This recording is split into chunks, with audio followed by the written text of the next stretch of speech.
Welcome, fans, to this week's edition of the Pro Wrestling Report. Damian Nelson sitting here alongside the man they call Meathead and Frank Cosentino. And obviously, this week's story is all but one, and that is the tragedy involving the family of Chris Benoit. As you have heard over the last few days, lots of information has been released, lots of information has been speculated on, and we have the facts that we are going to share with you here today.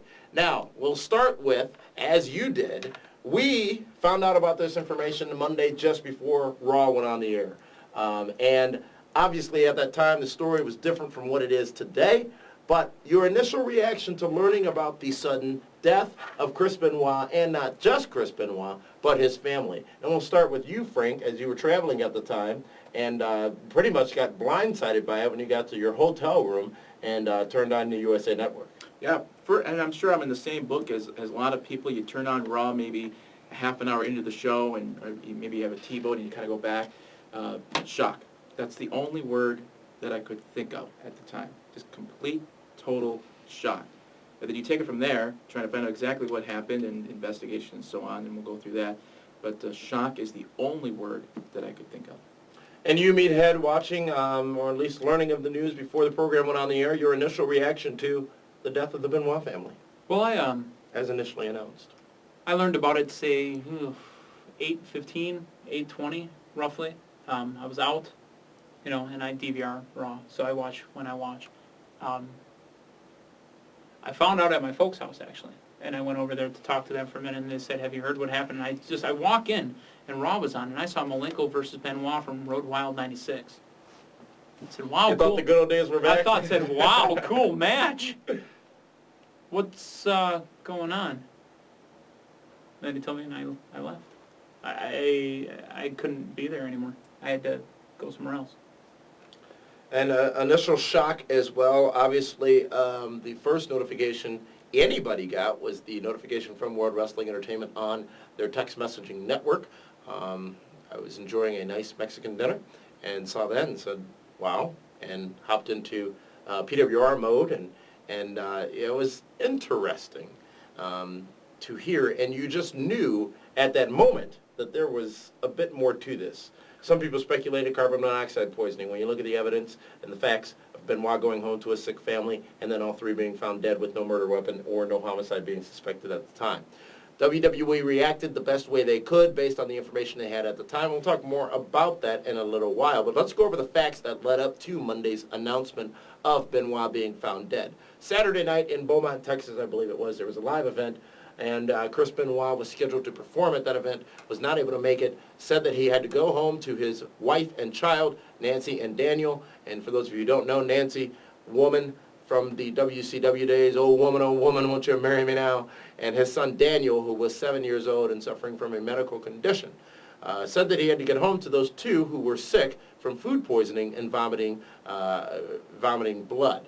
So with that being said, WWE officials scheduled Benoit the opportunity to go home to his home near Atlanta, Georgia. He got home, and things are a little sketchy after there. We'll talk about the facts we know about what happened after he arrived home, but was scheduled to appear in Houston at the Vengeance pay-per-view event, Night of Champions, and many times throughout the day, while trying to be reached by WWE officials, flight was never rescheduled, and eventually Mr. Benoit stated that he would not be able to make it to the Vengeance pay-per-view. Again, very odd stuff leading up to the pay-per-view. If we go as far back as Friday, Chris Benoit went in and visited his family physician to just say hi. Very interesting that he did participate in an event on Friday night, I believe, and then going home to a sick family the day after. That takes us to Monday. Monday, after WWE officials learn of several odd text messages sent to other employees of WWE via the cell phone of Chris Benoit and Nancy Benoit, messages that basically all said, reconfirming where his address is and that the garage door is open and the dogs have been fed and they're outside. Very odd messages, not yet brought to the attention of WWE officials until Monday. WWE officials at approximately 12:30 p.m. contacted the local authorities near Benoit's home and asked that they do a welfare check, which is something pretty standard in the police business. That check was conducted at approximately 4 o'clock p.m. WWE was notified that Chris Benoit and his family had been found dead in their home. Obviously, from there, WWE has to make some pretty substantial changes. As we know, one of the most controversial and one of the most spectacular angles in WWE history was deeply involved with death, and the death of the character, Mr. McMahon. Now, just last week, gentlemen, sensational Sherry Martel passes away. WWE acknowledges it, goes through this internal strife as to whether or not they should continue that death angle, ultimately did, but in this scenario,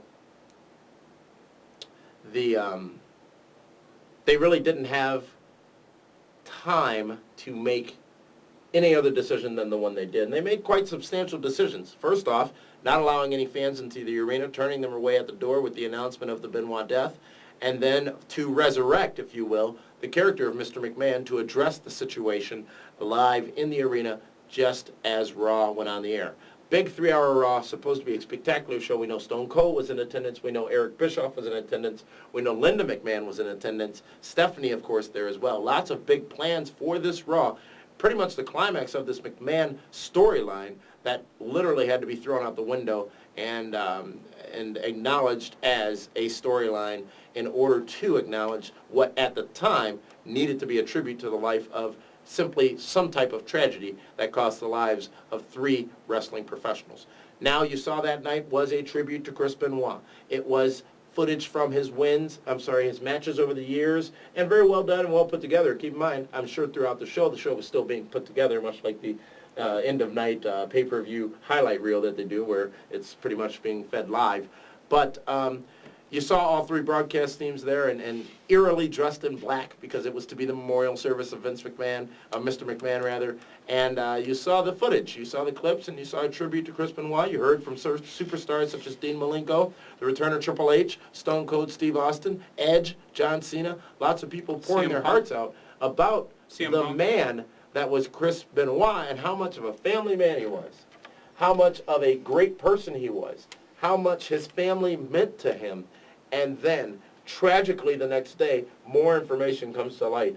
Your thoughts on that Raw that was this past Monday night with the information that WWE had at the time?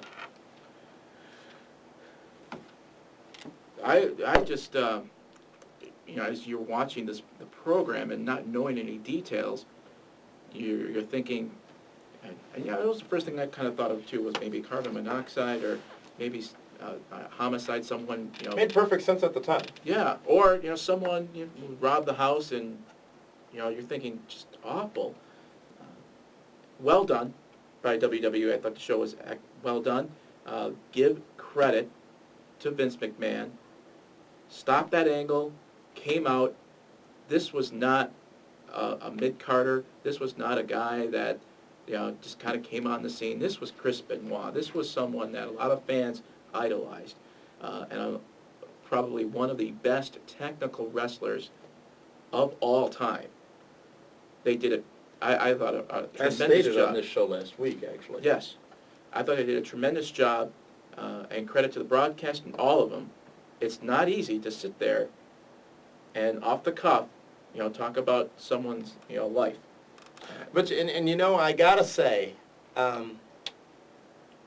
during that episode, you saw a non-emotional, yet obviously impacted JR. Yes. You saw a very emotional Jerry Lawler. You saw a very emotional JBL. You saw a very emotional Taz. But if you look at your Joey Styles, your JR, and your Michael Cole, in my mind, they knew a little more at the time.